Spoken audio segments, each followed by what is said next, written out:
All right, we're live. So tonight we're going to do a little question and answer around fall fishing. Y'all know here in the app, we've been doing all of our workshops, all of the lives, all of the content that we had here in the app for the last, I guess, 2 weeks now has been around fall fishing.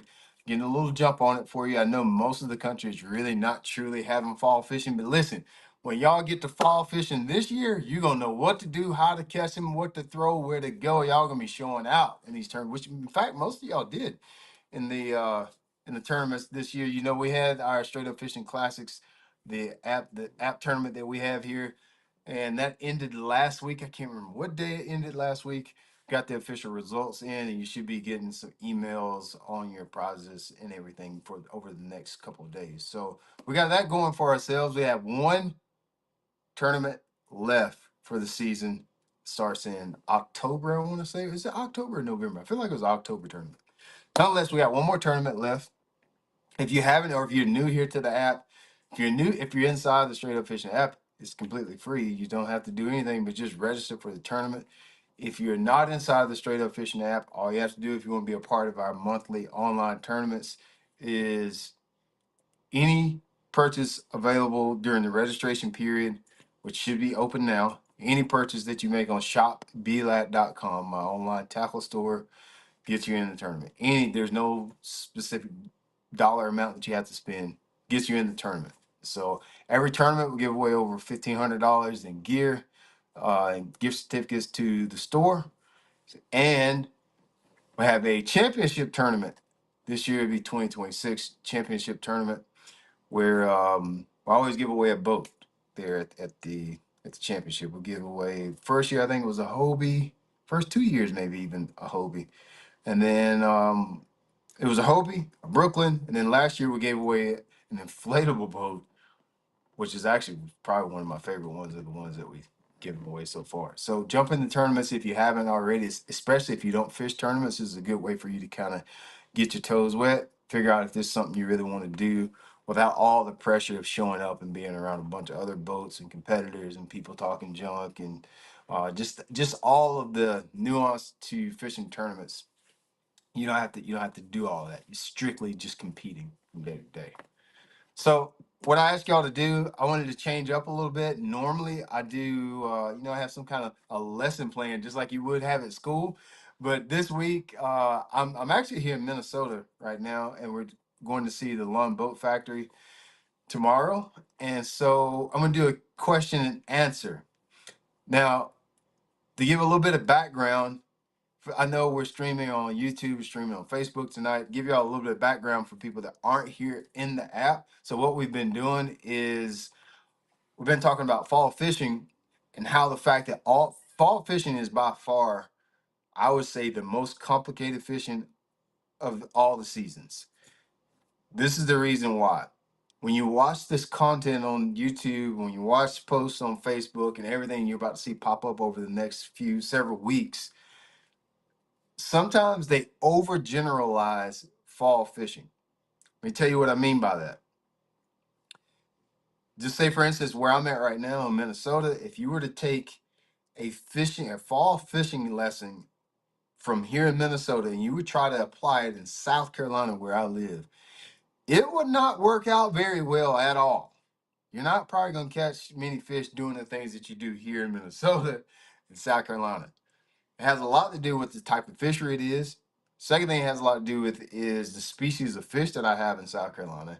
And just the way the lakes lay out, it's not the same. The difference is in the springtime, for the most part, everything in the springtime that you'll talk about with fishing has something to do with the spawn. The fish are moving to spawning grounds, the fish are spawning, the fish have finished spawning, and they're doing post spawn things. It's all circled around the spawn. Everything I said had the word spawn in it.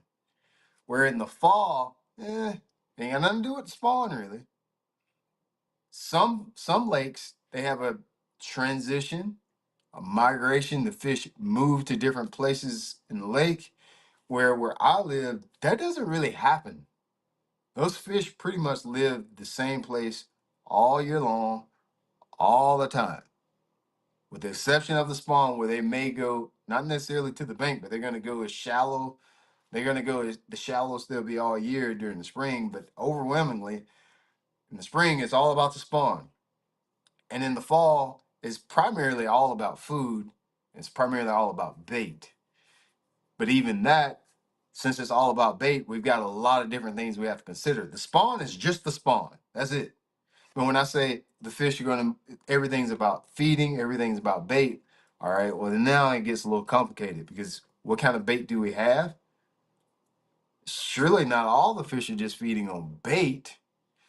What is the life cycle of the bait? How do they react to the shorter days, the cooler water temperatures, more rain, more clouds? How are they reacting to that? So we have to consider a lot more things in the fall than we do in the spring. On top of the fact that we have different types of fisheries. In the last lesson that I did, I think last Monday, I talked about the 6 different types of fisheries that are most popular here in the United States. Y'all can put that in the chat or in the live. I actually got my computer here. I'll log in. You can put that in the chat. First person to first person to name all the different fisheries that we have. Not all the different, the 6 that we talked about. First person that does that, we're going to give you a hand clap of praise. We're gonna give you a $5 hand clap of praise. Let me log into the app right quick. So those 6 types, let's see if I can get it and I'll talk the lessons. 6 types of reservoirs: rivers, estuaries, tidal rivers, tidal bodies of water, which are usually rivers, deltas. I'm missing one. Glacial.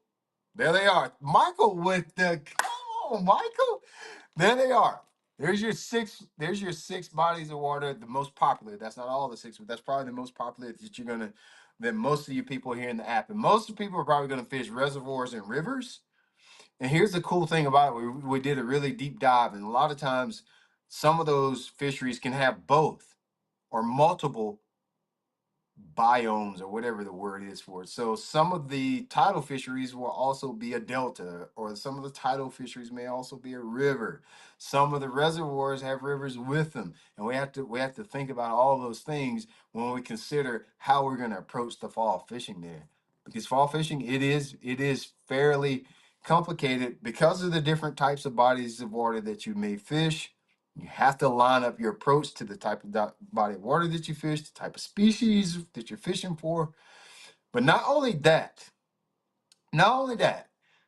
fall fishing, the things that change happen way slower. Okay? Fall time comes at you way, way slower than springtime does.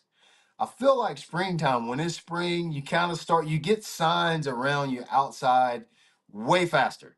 So when it's fall time, you start to notice the leaves falling. When it's springtime, you start to notice the buds coming out on the flowers. The days start to get a little bit longer. The pollen, you start to see pollen. There's way more signs that, hey, it's springtime, things are changing. I can start to look for X, Y, and Z. Now, in the fall time, it'll never be that simple. It's never as obvious. It's like, okay, it's fall time. Because I like to think of it as a pie. Most people are going to tell you fall time fishing is when the lake starts to turn over, or when the temperature's cool, or when the water temperature hits a certain thing. I don't like to use that as a metric. For me, fall time fishing, the metric is, I think of it as a pie, and that pie has water temperature is a part of that pie. The length of day is a part of the pie, is a percentage of the pie. Cooler water temperatures is a part of the pie. There's a lot of things that you got to figure in there that let you know that fall fishing is actually happening, because that is a very, very crucial part of it. Is, okay, it's not a month, it's not a day, it's not a week. When is it actually fall fishing and not summer fishing? And it has a lot of elements that you got to kind of watch in there, and then that varies on the type of fishery and where you are in the country as well. Okay, so what I wanted to do tonight was, we're going to answer questions that you submitted in the community section on the Straight Up Fishing app. So today we're going to answer those. Didn't get that many today. So if you're on Facebook or YouTube, this might be your shot. just bring the topic to the chat. If you're in the app, bring your topic to the chat, and then we'll answer the app questions first. And if we cycle through those before 45 minutes or so, hours up, then we'll jump to YouTube, Facebook, and answer you guys questions there. So, Michael, I did text you those screenshots from the app, didn't I? Yes, sir. Okay. We Are can you ready for one? one of them. Yeah, it don't matter because I don't even remember. I never did really look at them. All right. I got it on the screen from John Edwards. Is monofilament dead? I use it on my Okay. ultralight spinning Yeah. reel, but I'm wondering if there are any other situations where it makes sense. Fluorocarbon just gets unwieldy at times. Okay. So you know how I like to say that multiple things can be true at once. The short answer to John Edwards' question about is monofilament dead? The short answer is yes. This is not a lot of use for it in bass fishing. Okay, there's not a lot of uses. There are some uses, but it is almost useless. With that being said, I use a lot of monofilament for when I take my kids pan fishing. So when we use 4 and 6 pound tests on my spinning reels to throw little microscopic jigs and all, I almost always use monofilament. The reason that I use it is for what you said in the second part that is true. Um, Fluorocarbon is tough to deal with. And if you're spooling it up on a spinning reel, fluorocarbon is just not a lot of fun to deal with. It's just not. Braid is by far superior to deal with. You're gonna find a lot of videos. It's gonna say one or the other, but there's for everything that you come up with is good for one, I can come up with something else that's good for the other, or vice versa. Everything you come up negative to say about spooling up a reel with fluorocarbon versus spooling up with braid, I would say by far there's definitely more pluses to having braid to fluorocarbon than there is straight fluorocarbon. But I don't, other than my ultralight setups, I never use straight mono. I will say there are some cases where you can use mono. So I think I'm answering your question. Here's some scenarios that I use monofilament in. Let's start there. Some areas where I would use monofilament. Number one would be on ultralight gear when I'm using just really, really light, 1/32, 1/64, maybe a 1/16 ounce jig, 4 to 6 pound test. I'll use mono for that. Okay. But anything else on my spinning reel, I like to use braid to fluorocarbon because I can cast further. I don't have to really set the hook. You can just reel set. You can get better hook penetration without being really egregious with your hook sets. Um, I can't think of another scenario where I would use mono. Now, there is one more. There is one more. For a brief period there, I was using quite a bit of mono straight up on my spinning reels, just straight up, all the way through, whole spool. If I was like flipping a drop shot in a lot of rocks, or is there anywhere where there's a lot of barnacles, mono does not break on rocks. It doesn't cut on sharp objects near as quickly as fluorocarbon. Fluorocarbon is a harder, more dense material. If you look at it under a microscope, fluorocarbon doesn't have the air bubbles in the resin that mono does. It's completely dense with just the product. Where if you looked at mono, you would see the little air bubbles and voids in the material. So that works for us and against us. That's one of the reasons that fluorocarbon can be kind of hard to deal with because it's a harder, more dense material. So yes, it boils up on your reel kind of hard. It can be like you said, unwildly, unwet, whatever that word you said was beautiful. I love it. I love it. Beautiful words. Like Trump would say, beautiful words you use there. So good. But it's difficult to deal with. So if you're spooling up a reel with either mono or fluorocarbon, I would never use more than 10 pound tests and preferably really 8 pound tests. 10 pound tests, you're pushing it. Definitely can't spool up either with fluorocarbon or mono with 12 without having severe trauma. Okay. You're gonna have a lot of trauma, a lot of cuss words when you use over 10. 10 is pushing it and you can get a day's worth of fishing out of it. But by the end of the day, you're gonna get a lot of line twists, and it's just gonna be hard to deal with. Mono and fluorocarbon on there. So mono, I will use it. A lot of barnacles, I go salt artificial a lot. I'll use straight mono because it's good around oyster beds and things like that. So I'll do that there. Other than that, people will tell you, well, I got to throw mono if I'm throwing top water. False. False. I throw my top waters on. If I need to use, it's braid to fluorocarbon. You don't need mono to throw top water.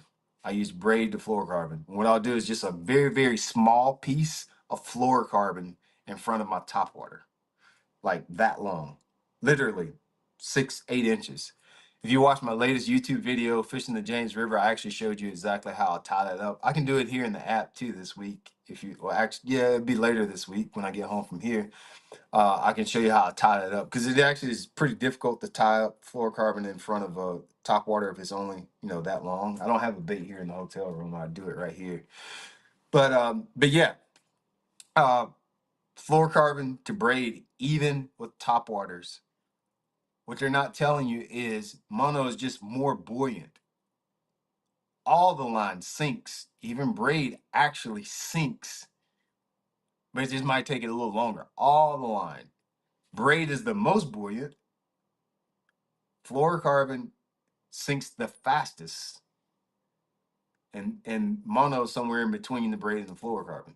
If we're looking at those lines, usually when I start saying that, people say, well, "What about copolymer?" I don't know. I don't use that stuff, man. So, in my opinion, don't put too much energy and thought process into your lines. I did a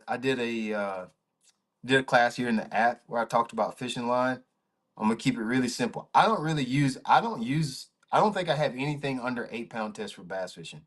Really never use the 8 pound test. With 10 pound test, because listen, bass are not worried about that fishing line.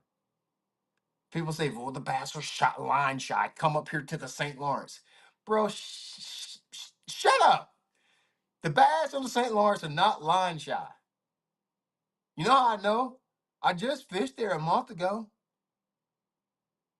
I caught over 20 pounds every day. 15 pound test fluorocarbon on my spinning rod. They ain't the bass are not line shy. I say this all the time. People here in the app, y'all already heard this.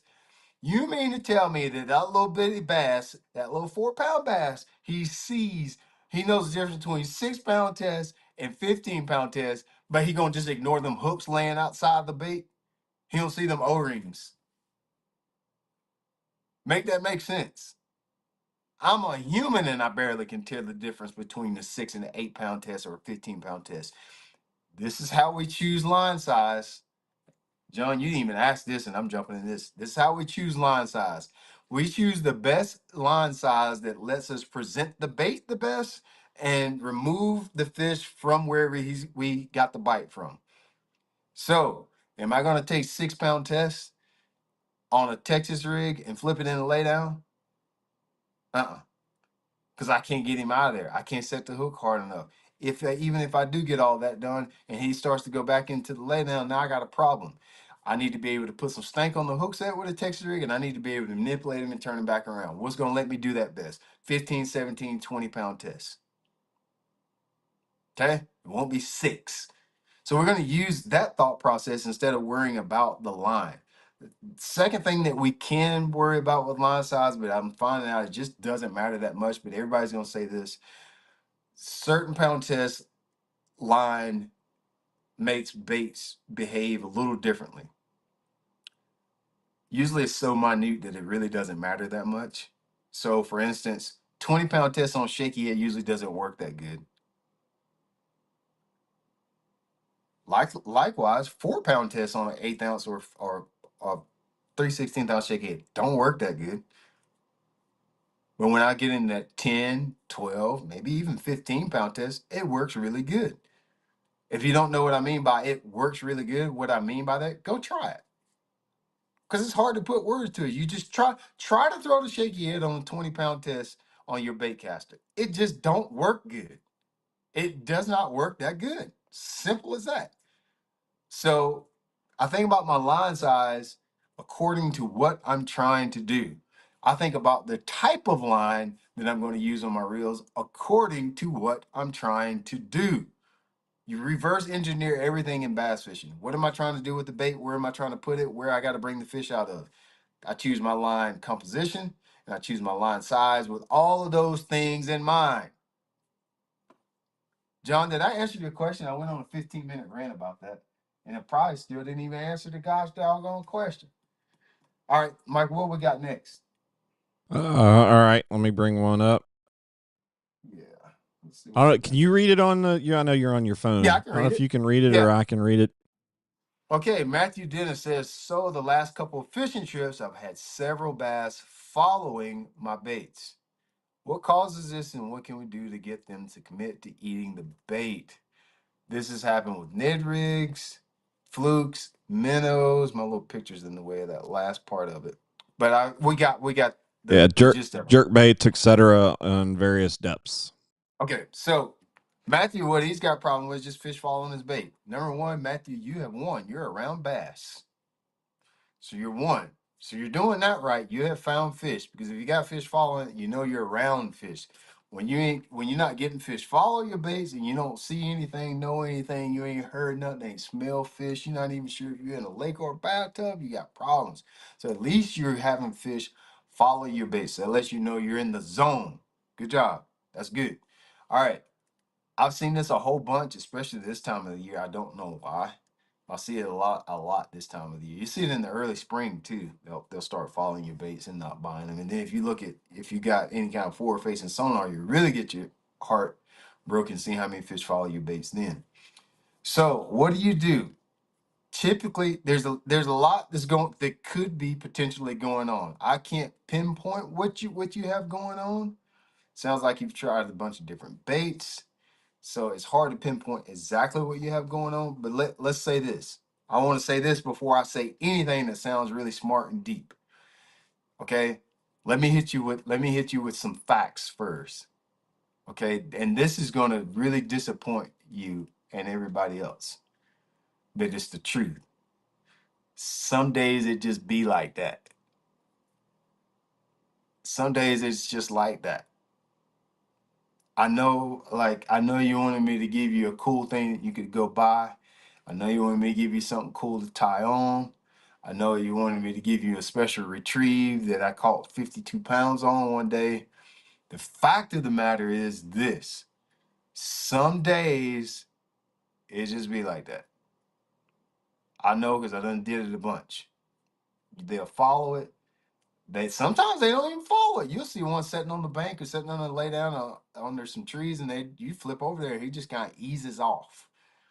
S I don't know why we got it in our mind that fish have to be hungry and aggressive and want to bite all the time. Do y'all listen? If I came to your job, some of y'all would, but if I threw a hamburger in front of you every day, all day, at 9 o'clock, 10 o'clock, 12 o'clock, 1 o'clock, 4 o'clock, and then I'm at your car door waiting for you when you get ready to leave at 5 o'clock and put another hamburger. You're not gonna eat all of those, are you? You're like, no, man, I'm good. Leave me alone.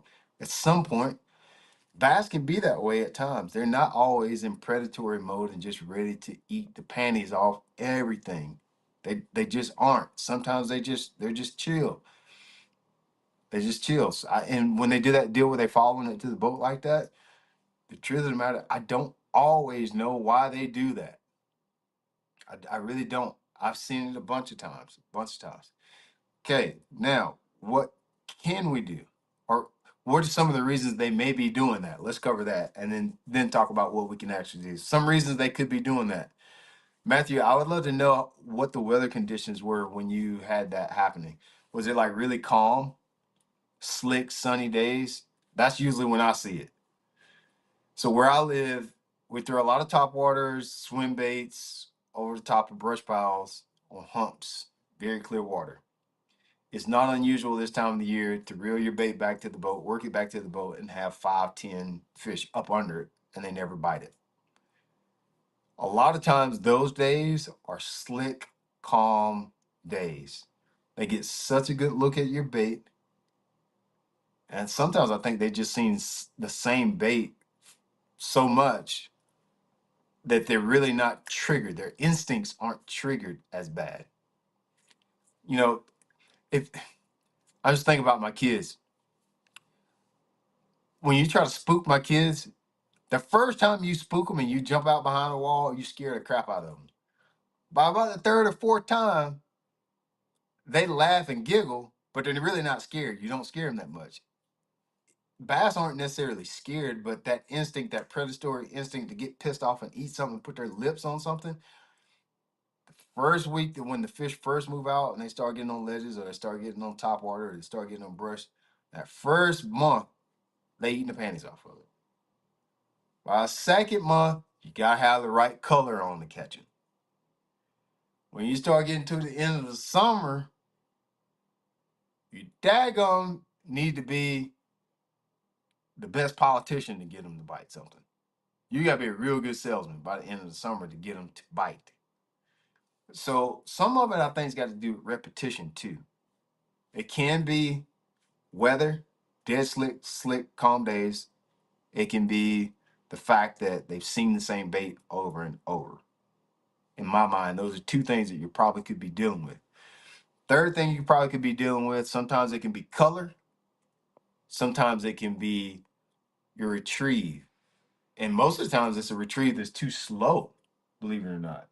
It's very seldom that it's a retrieve that's not fast enough. Most time it's not erratic enough. That's why jerk bait is so good sometimes. That's where a swim bait worked in a real erratic way can be good sometimes. So it can be our retrieve is something that we can change. We also can change our colors. It may be oddly enough, you would think going to a color that is more natural would be the way to go. Oftentimes it's going to something that's more ridiculous. I actually did a podcast with Bass After Dark the other night, and I talked about it. I did it last Thursday or Friday night. We talked about that very subject. One of the biggest drawing points with big baits, y'all know like big glide baits and big swim baits are a big thing. Big top waters, that's trending right now. People are learning the power of big top water baits, big rats, big swim baits, big glide baits. Those baits have drawing power. They get the bass's attention from a further distance, and they get the attention of fish that you normally wouldn't get a rise from. You can at least see those fish because of the drawing power of that big bait. Just think about it. If you see cars on the road all the time, but if you saw a monster truck, it would get your attention. You would have to watch that thing. Like, where's he going? Where's he doing? Where did he come from? How big are those tires on that thing?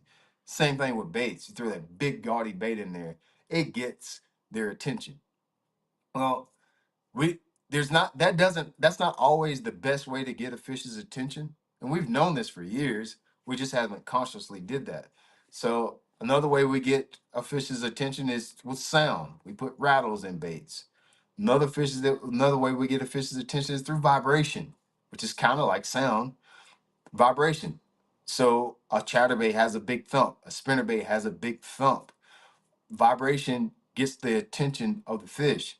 And so another way we can get the bass's attention, get him to focus on us or our baits more intensely or trigger that fish, can be color. And it's not always, we've always said match the hatch, match the hatch, match the hatch. Maybe try not matching the hatch and going like completely ridiculous. Bright fluorescent colors like pinks, bright chartreuses, do something crazy that that wouldn't be normal. Throw something that wouldn't throw a profile in a color that maybe doesn't make sense. Chartreuse pepper was really hot back in the 90s, early 2000s. Um, do something out of the norm to get that fish's attention. And a lot of times we can do that with color. And that might trigger that fish to bite that otherwise wouldn't. But don't forget that sometimes some days it's just like that. Is it? Like I said before, sometimes it just be like that. Okay? It So just be like that. you're sure they're not getting scared by the line size? They're definitely not getting scared by line size. Somebody will say that, and then they'll have their 5/0 hooks hanging off the side of the bait. They do that all the time. It's the most ridiculous thing ever. But if it makes sense in your mind and it helps you be a better fisherman, maybe you should go with it. But most of the time, I'm gonna say 99% of the time, line size is not why you're not getting bit. All right, 99% of the time. you ready for another one? Yeah, let's go with our next one. If y'all are watching, anywhere that you might be watching, we're answering during the fall time fishing Q&A, answering questions about fall fishing. Ironically, we have not got a single question about fall fishing. I guess nobody cares. Y'all probably deer hunting and watching football on the weekends instead of fishing. Everybody was talking about how they were going to be fishing on the live Friday, and I ain't seen not one post. Byron Johnson was like the only person in the app to post fishing pictures this past weekend, which he fishes every night. I think he's been catching some monster smallmouth. Y'all look at his pictures in the app. Byron Johnson, he's been catching some monster smallmouth. I'm not even sure where Byron's from, but he catches big smallmouth, night We fishing, wherever he's we've at. got a few questions in the chat, so Oh, good, I haven't good. thumbed through all of them, but All right, this is the last perfect, one you perfect. sent me. Y'all keep throwing those questions in the chat. We'll try to grab a few from YouTube and Facebook too. If y'all throw those in there, we'll get these ones here in the app for right now. Okay, this one is from Peter Shoemaker. Is that right? Shoemaker. Hey, Brian, I have a tournament next month on Lake Darnell on the Arkansas River. I know it runs a little shallow. Do you have anything I should look out for or some advice? Okay, so Pete, I've actually never been to Darnell. I've been around it, never been to Darnell before. But I don't think I don't really have to have been there to kind of at least get you thinking in the right direction. So this goes right in line with what we were talking about with the Fall Fishing Academy for this year. We've been talking about the different types of fisheries that they are, especially during fall fishing. So there's so many things to talk about with fall fishing that it's hard to cover it all. And by the time I cover it all, fall is gone. So last year, what we were doing in fall fishing, we were just breaking down lakes. And so I think what you're looking for is more like a lake breakdown. So this is what I was doing. We had a lesson. Mike, do we still have any of those slides? Would it be easy to find those slides from the lake breakdowns where I had like what was it, 3 or 4 things that we were going to look for: the forage, the most habitat, that kind of thing. Would it be I, hard to find that I in I decent can time? look. It won't be super hard, but it'll take a bit longer than Yeah, the one I I just pulled think up. I think I probably emailed it to you, and then it's probably just called just that lake breakdown things. But nonetheless, Peter, what we want to do when it comes to breaking down lakes is we want to process. A lot of times when people are looking for information for lakes, they want you to say, "Hey, Peter, you go back into Waxahachie Creek at the third dock at the pole number 17 and buoy 6. Look to your right, you'll see an iron bulkhead up there and cast at that iron bulkhead with this 6XD, bring it back to the that we want that kind of information. That kind of information, listen, Peter, that kind of information is a dead end road. Having people tell you spots, having people tell you even lures to use is a dead end road. Listen, there's a 1 in a million billion trillion chance that that might actually work for you if I tell you something like that. But what I encourage people here in the app to do is to come up with a process to break lakes down. And so we have a process that we use. We look for what number one, we need to know what the fish eat in Lake Dardanelle. So this, I'm gonna give you some homework, Peter. Here's your homework. You're gonna look at Dardanelle, and this is on the internet is is infinite pit of information. You can find anything on the internet. You can find out what color underwear I got on right now on Google. You know what I'm saying? You can figure that out right now. So you know you can figure out what bass eat in Lake Dardanelle. We only need to know a few things. We would like to have an image of the lake so we know how it lays out. Now that we're doing our part in the Fall Fishing Academy this year, it would help us with the information that we've learned in the app. It will help us to know what type of fishery it is. I'm pretty sure Darnell is going to be a reservoir. It's going to be a probably a river with a dam on it. So it's going to have a river section, I'm pretty sure, very narrow. It probably opens up at some point. Okay, you're going to want to know water clarity. You're going to want to know some things like that. You're going to want to know What's the predominant structure or cover in Lake Dardanelle? So what that means by it, does it have a lot of docks? Does it have a lot of riprap? Yes, it does. I'm telling you that. Does it have a lot of grass? Like, what is it about Dardanelle that the fish would use? Whatever the most predominant structure is in any lake in the country, the fish will use it. You can name any lake in the world. If you tell me what the thing that I will see the most of when I go to that lake, there will be bass on that thing. If you take me to a lake and it's mostly grass, that's where fish will be. If you take me to a lake and it's got mostly docks, them bass will be on the docks at some point. If you take me to a lake and it's got ledges from one end to the next, there will be bass on the ledges. If you take me to a lake and it's got rock everywhere, there will be a rock bite somewhere. So go to Dardanelle, figure out what is the most predominant thing on Lake Dardanelle. There will be bass on it. I guarantee you. Now, let's just say, for instance, I know Dardanelle at least at one point had grass in it because that's where I first remember people swimming the jig was at Dardanelle. If it's got grass on it, now you know that's going to be one of your most any lake that has grass is going to have bass in it. Any lake. I don't care where it is. If it's got grass in it, there's bass in it. Okay. Now your question is, are they going to be on the grass down at the dam in the clearer section? Are they going to be in the grass back at the back of the creeks? Are they going to be in the grass on the main lake? With it being fall time like what it is now, and given what we've learned here in the Fall Fishing Academy that we've been talking about in the last few lives, it's always the fall time is a good time of the year to focus on the main part of the lake, the main river, the main drag. Somebody in the comment section in the app, y'all better know why we said that. You better know why we said it.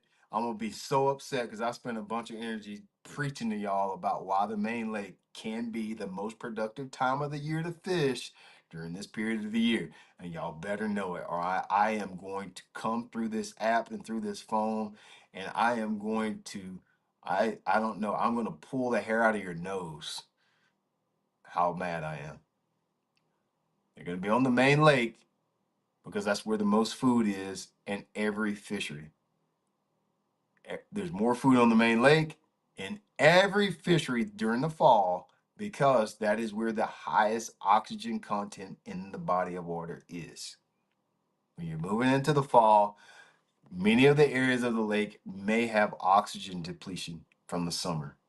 Long, hot, steamy, no wind days. Now that's going to change as we get deeper into the fall, but most of the bait fish, most of the forage on any lake is going to be on the main drag right now.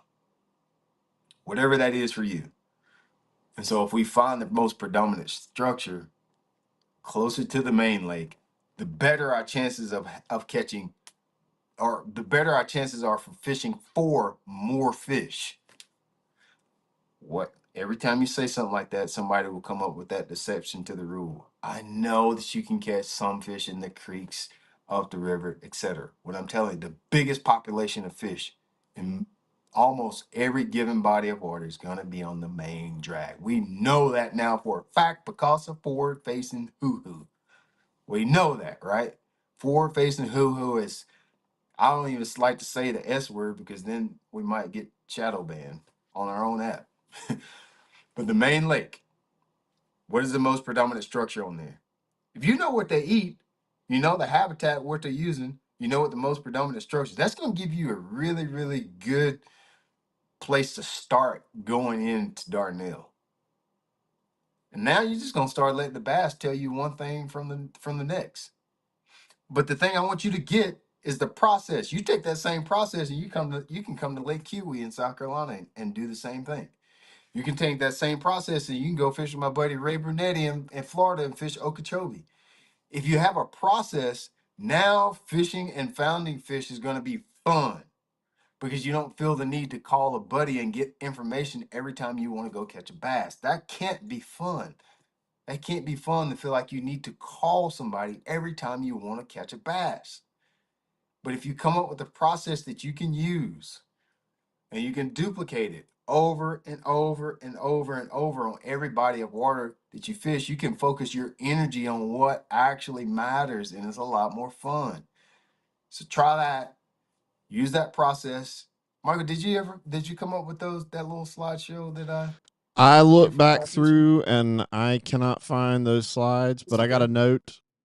When I Yeah. republish this, I'll try to link up the videos, at least a couple of the Well, breakdown videos.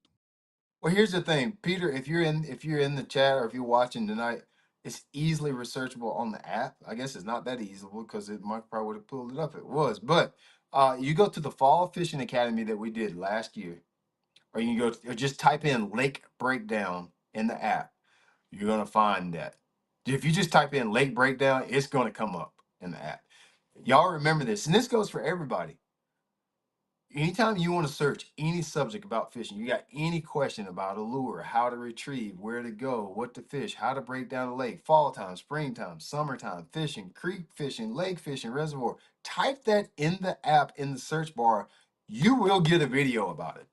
We have like, I don't know, is it 600 or 700 videos, 500 videos? Is it, Michael? You can't watch 500 videos. You can't watch 500 videos. Or 742.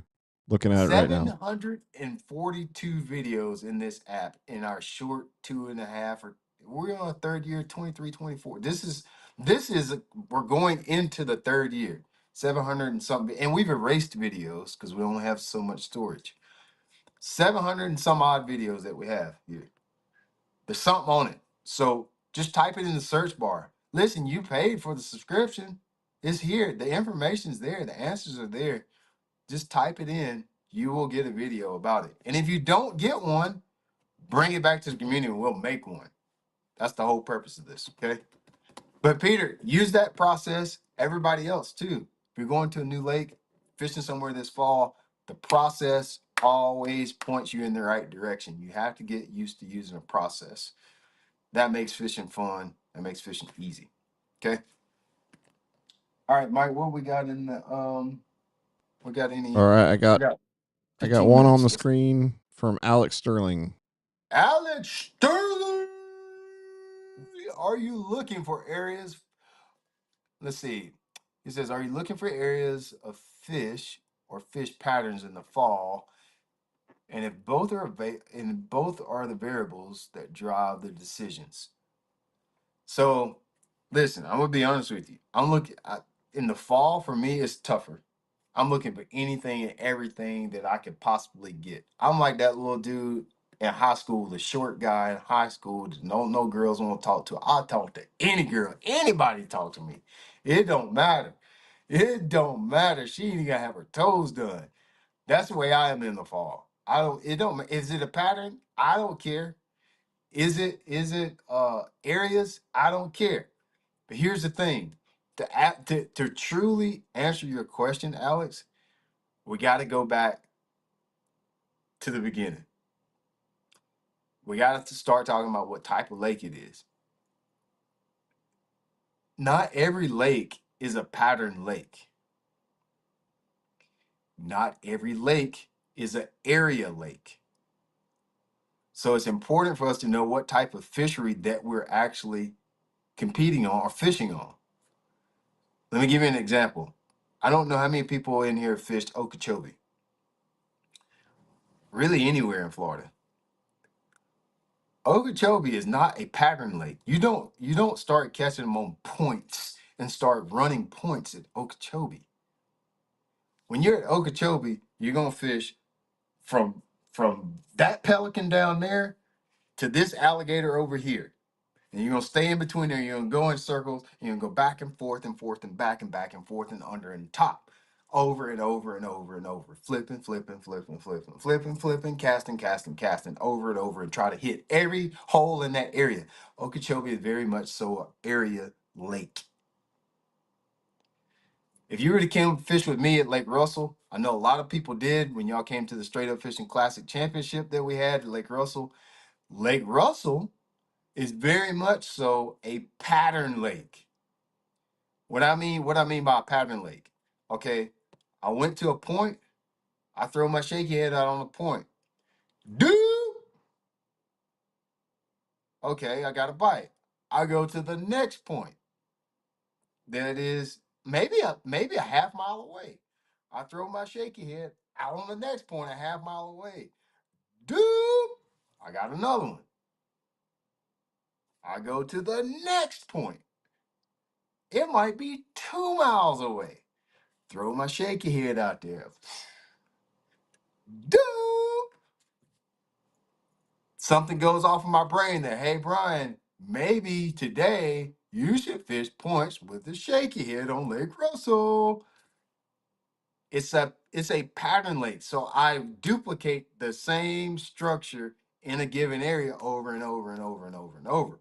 So to answer your question, one thing is going to depend on is what type of lake it is. Some lakes are area lakes, some are pattern lakes.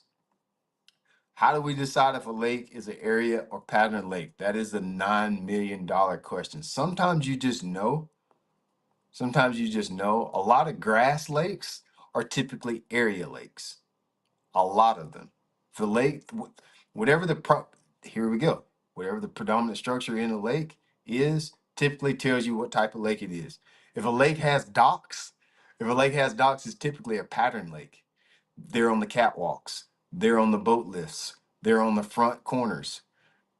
They're on seawalls. Patterns.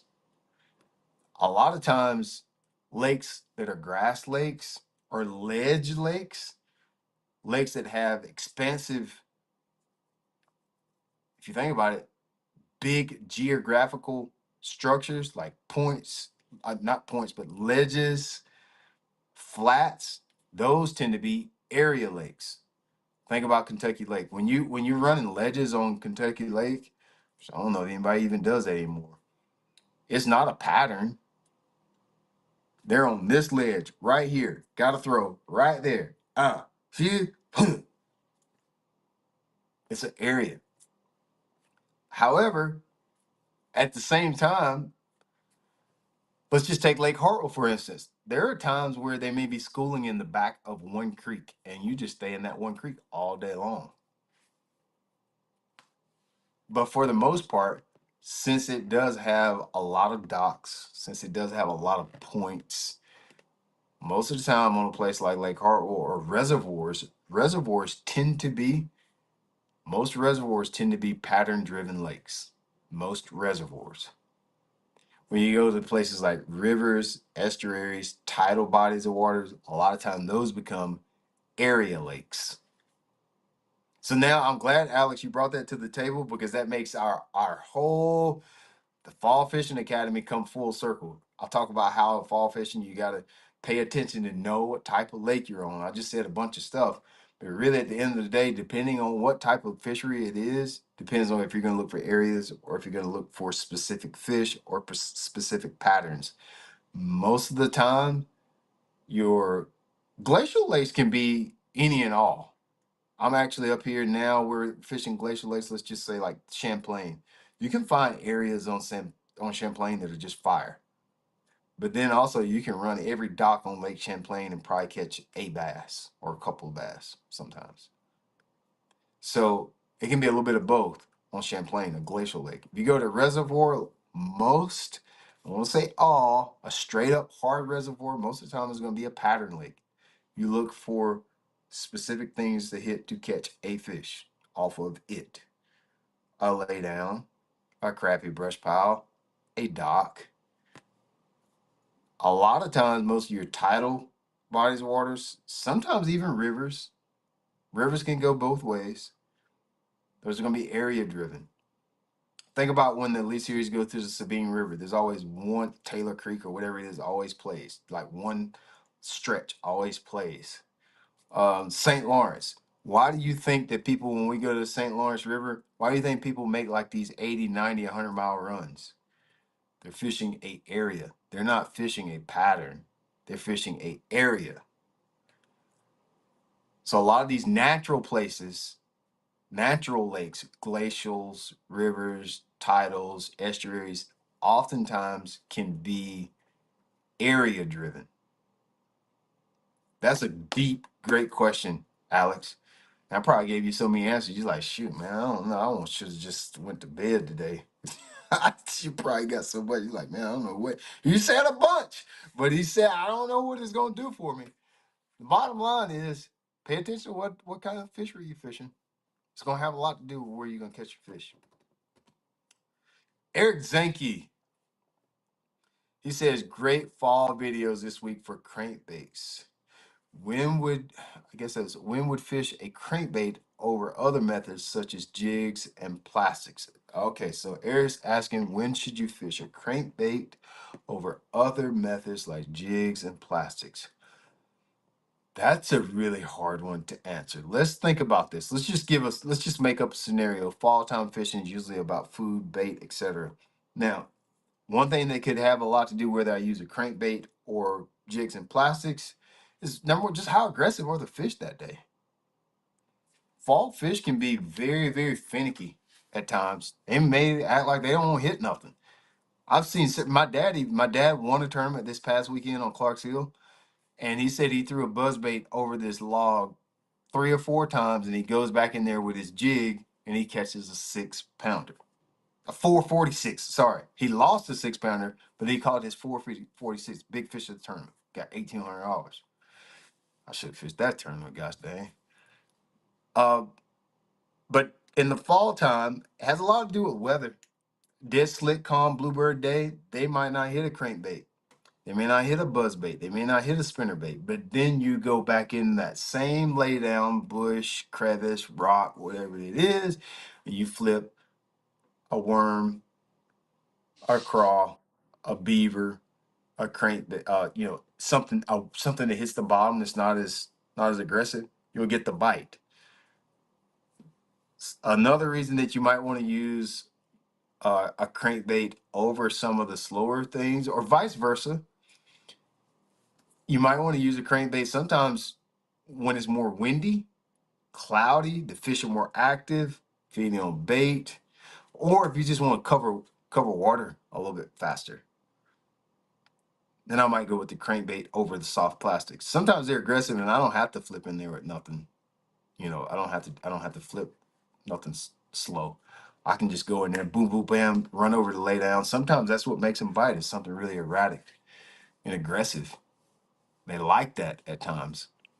But to answer the very core of your question, when do I do it? I let the fish tell me, number one, because oftentimes when you're fishing laydowns or if you're fishing this type of year, you're gonna be fishing some type of isolated cover. It's very easy to flip your worm in there 2 or 3 times and then turn around with the same on that same laydown, use another bait. Ultimately, the fish need to tell you what to do. But I do pay attention to the weather, winds, clouds, sun, slick, water clarity has a lot to do with it. So if it's really, really dirty, I may use something that moves more water. But it's really clear, oftentimes I may flip, I'll use something more finessey. A drop shot is a really good bait for laydowns and brush that people don't talk about. Flipping a drop shot is a big deal. Flipping a wacky rig is a big deal. I did really good on Pickwick this year, flipping a wacky rig. I don't think many people do that. So it has a lot to do with boat pressure, the weather, how deep the water is, how aggressive the fish are, the water clarity at the time. Is the water rising or falling? Has a lot to do with what bait you use. Oftentimes, if the water is falling, sometimes those moving baits are a little bit better when the water is falling. So you pay attention to all those things to help you decide which bait to use. But don't be afraid to put those crankbaits, especially square bills, into really heavy, heavy, heavy cover places where people normally wouldn't fish them. That's one of my favorite baits to use up north is a square bill. When I fish the St. Lawrence, you guys will see that whenever I get that video edited. I caught a lot of my fish at the St. Lawrence on a square bill. Have you ever seen anybody fish a square bill on the St. Lawrence? Like I'm fishing that much water. Gin clear. You could drink the water in the St. Lawrence. Matter of fact, I did drink some of it, quite a bit of it during the tournament. Don't ask me how I know why. So yeah, Eric, I don't not one defined thing, but I always try it. I always have it tied on. I don't ever have a Texas rig tied on the flip without a spinner bait and a crankbait tied on the deck too, because they're liable to switch that at any moment. I never have just a Texas rig tied on. If you don't believe me, Brian Barty made me a rod last year, and I went fishing with it here at home. I caught most of my fish on on like a 7-inch worm, a Mag Fatties to be exact. Then you notice I caught some cranking. You notice I caught some on a spinner bait. I always have them all tied on because you never know when it might swap up. And it's too easy just to pick up another rod. All right, Michael, we'll take one more. Probably it's man, that went way faster than I expected. Kenny Pfeiffer. Kenny been at the St. Lawrence catching them big old smallmouths. For fall fishing on a reservoir, do you cover water or do you cover a water or migration routes? My reservoir is mostly main river with points, hard cover, and little grass. A few creeks feed in. So I'm gonna be. There's only one place that I've ever been in my life where I've witnessed true migration routes. That is the St. Lawrence River. It's the only place I've ever seen where fish definitely 100% are doing a migration transition type thing. Most of the places that I fish, the bass live within a half mile or a mile all year long of where they are now. If they go far, if they go to spawn, they're not going that far from where they are right now. When they go to spawn, where they are right now, it's not that far away. It really just isn't. Now, just as I mentioned with Alex, the type of fishery that you have matters. So let's just take Okeechobee, for instance. Okeechobee, they do very much so. I don't know if you would say a migration, but there's years where one end of the lake is on fire and the other, and then it's not. The south end of the lake is on fire, and then for some reason, nobody catches a bass in it. The north end is on fire, and then for whatever reason, nobody catches a bass. Do the fish migrate? I don't know if they're migrating to those areas. I don't know what it is, but all I know is sometimes you can't get your fish there. Up north, we're up here where I'm at now. I think migration routes are more of a thing because of the winters that they have here. Where it's very possible those fish, because the forage fish is actually migrating to wherever they go for the winter so they can survive. Most of your southern reservoirs, and Kenny, you're in this weird space where I don't know if you count yourself as a southern reservoir or northern reservoir. I don't. Does it ice out? If your reservoir doesn't ice out, I feel like your bass are not going to go far from where they always are. I don't really follow any. I don't even in the fall. I don't consider a migration route. I don't consider a transition. That goes against everything you're ever going to hear and say or hear and watch on YouTube right now about fall fishing. And I really truly think people are just saying things. I really do, because they're just not really doing that. If you have an ice out, and then only if you have an ice out with a river attached to it where the fish can go to the river, there might be a migration. But they really, unless the food source is migrating, the bass are not migrating. And that will upset a lot of folks when I say that, because it's not what you wanted to hear. If the food source is not migrating, the bass probably will not migrate either. And most of the time, our food source is not migrating unless it's in a place that ice is out, that has a river attached to it somewhere.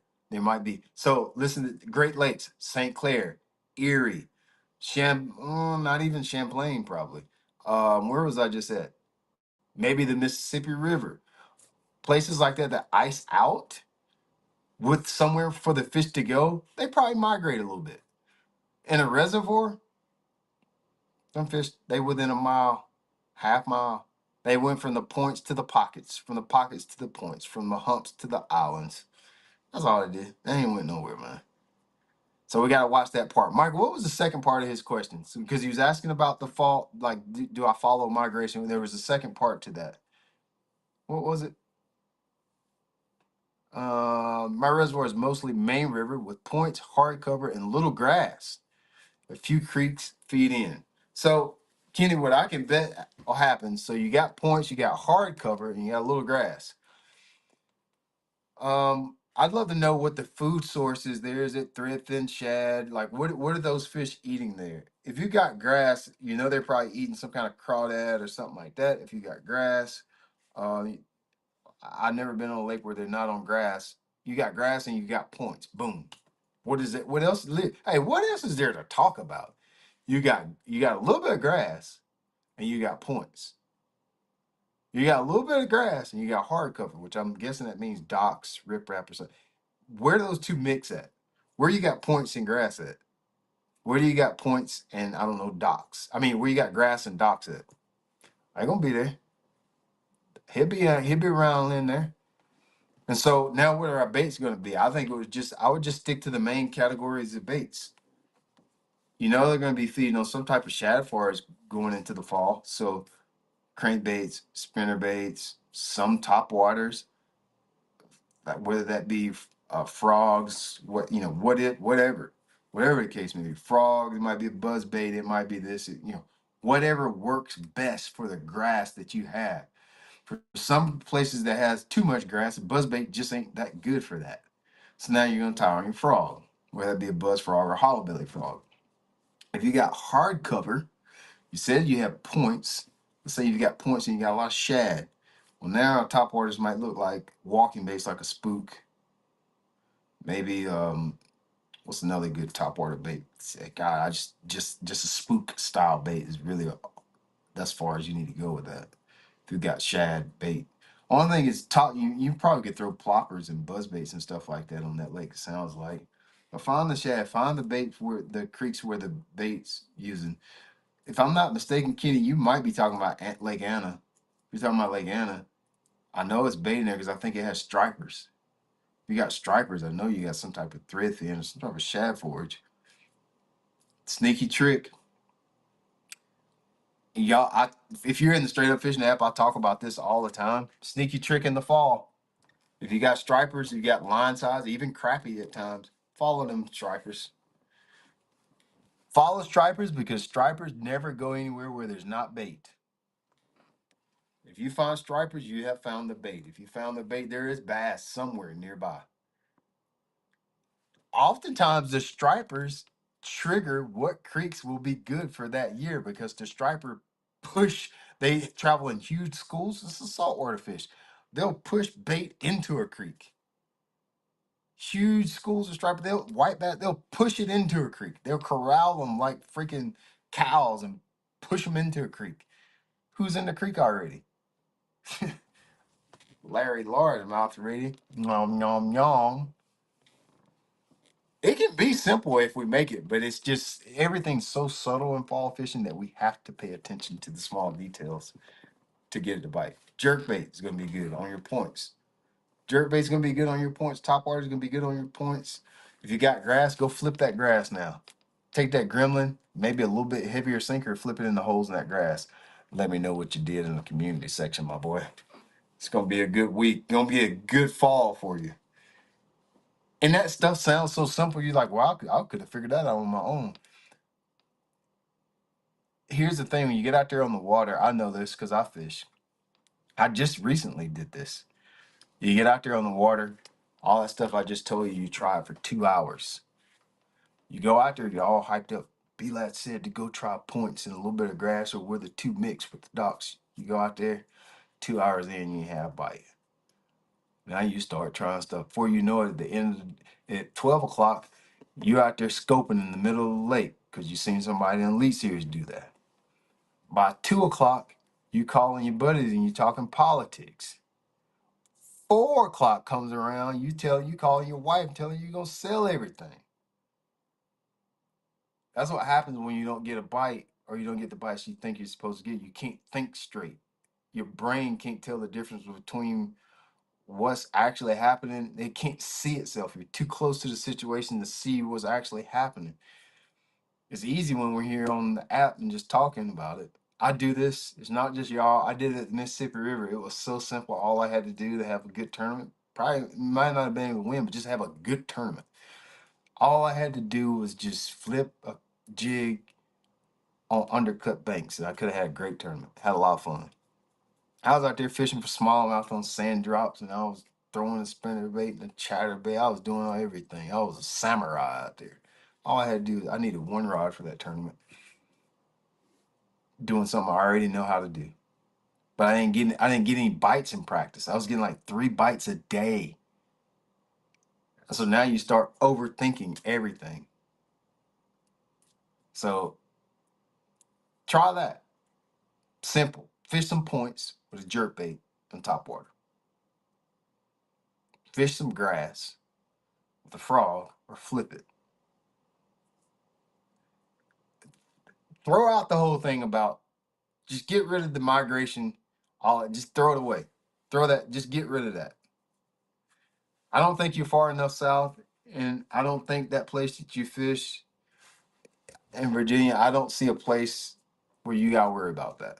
I really don't think so, Kenny. I could be wrong. I very well could be wrong, but I think thinking about a migration will complicate things for you. Even if they're migrating, you still only got points, ditches, humps, grass, docks, and rocks, whether they migrate or they don't migrate. So when you throw this whole element of them of thinking that the fish are migrating somewhere like a flock of ducks, it makes it way more complicated than it ever has to be. So let's just get rid of that part of it. And let's just focus on common sense, simple fishing. Go fish the points. You said you had points. Go fish the little bit of grass. You said there was a little bit of grass. Go fish the hard cover. You said there's hard cover. Just just go fish that right now with baits that make sense to fish that. When I say baits that make sense, you wouldn't take the 6XD and start fishing grass, would you? Just do stuff that makes sense for right now. I bet you'll catch more fish. I guarantee. Because if they're migrating, well, guess what they're gonna go to? They're gonna go to points, grass, and whatever the heck else you said. It's gonna be the same thing whether they're migrating or not. And then they're probably not even migrating. How do we know that they're migrating? How do we know? We ain't got no trackers on them. Bro, that's just where they live. They can't get out of the water. Birds can fly on anything. The bass can't even get out of the water. How we know they're migrating? Where they going to? They ain't got nowhere to go. They got nowhere to go. It's a reservoir. They're gonna go from one dam to the other. You know? Let's make it simple. Get rid of that whole transition migrate. Just throw that out of the trash. You only got what you got. Okay. All right. So I'm probably supposed to be at dinner with the people that I came up here to meet with, so I probably should go do that. Yeah, Let's talk about.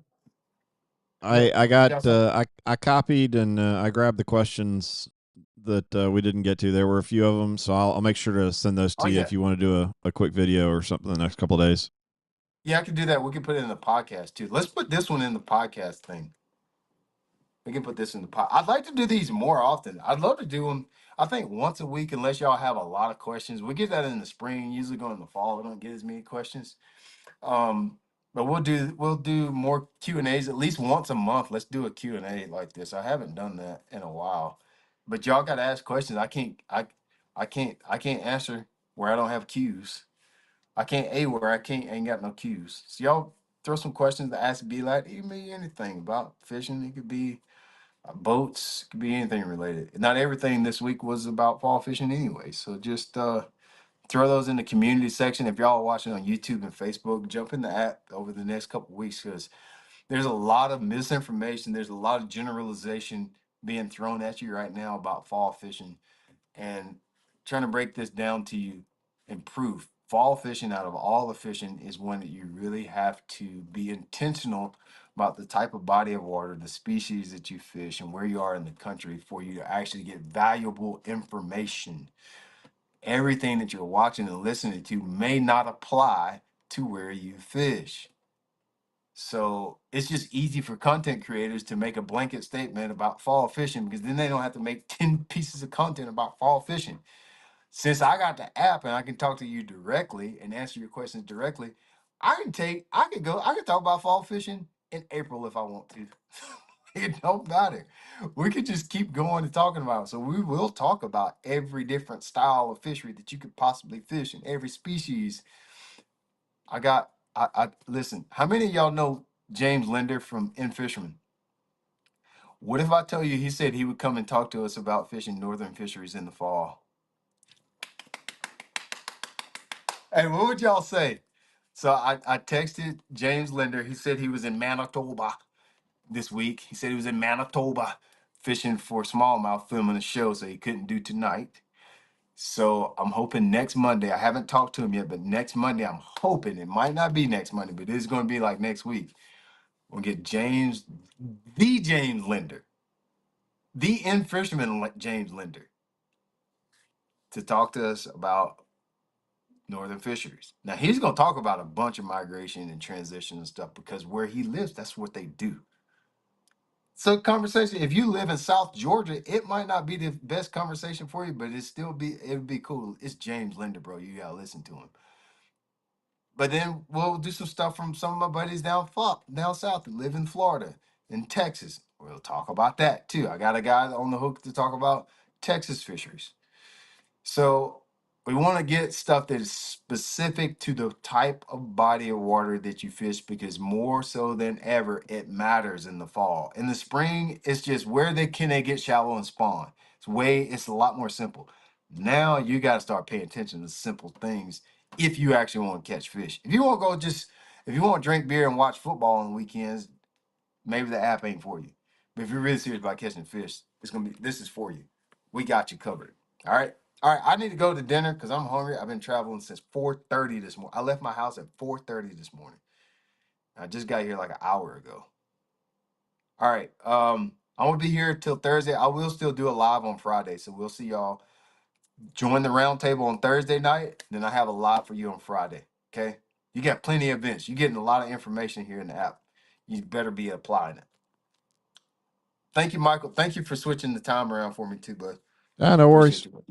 Okay. All right. Y'all have a See good y'all. rest of your day. See you.